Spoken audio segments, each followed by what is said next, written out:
Hi everyone.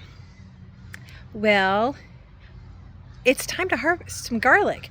Now I have to tell you, I thought for sure, and when you see this, you're going to understand why. I thought for sure this was going to maybe be a bust year for garlic. Here in the Midwest, we had a very weird winter. We had some warm spots, but then it got chilly and rainy for a really long time. And then it went from chilly and rainy to blazing hot, high heat warnings. And hang on.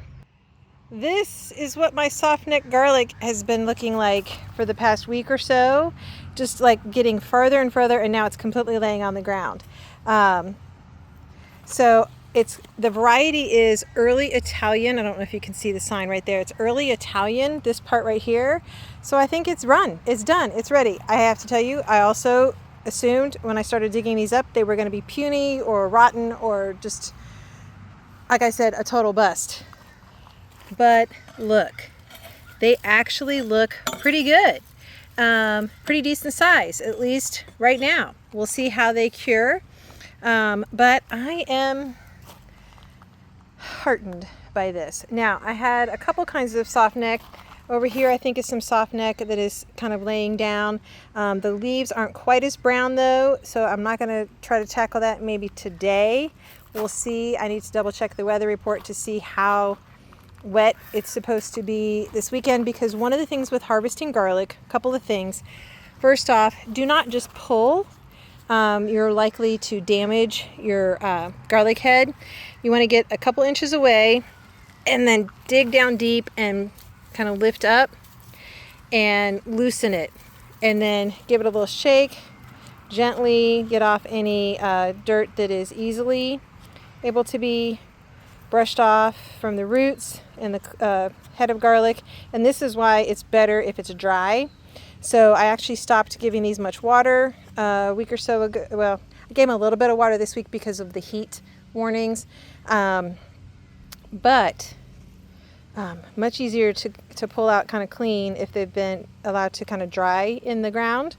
And then the next step is going to be to leave these stalks on and let them cure, which means put them in a cooler, drier place away from the sun and let them just hang out until the paper has gotten more papery. Any green is completely gone from the stalks, and you want to leave the stalks on because the garlic head is still drawing from those stalks down into the garlic cloves, good stuff. So that is what's currently happening in the garden. I am harvesting some soft-necked garlic, and I am pleasantly surprised at how it's looking. So I'm going to get back to it. And as you can see, the hard neck varieties are starting to get crispier and browner looking at the bottom, which is the sign that they are close to being ready as well. So thanks for joining me here today in Aunt Susan's garden. And here we have all the garlic. This includes the soft neck, early Italian variety that was in the video, as well as the other soft necked varieties. I think I had at least one other soft neck variety.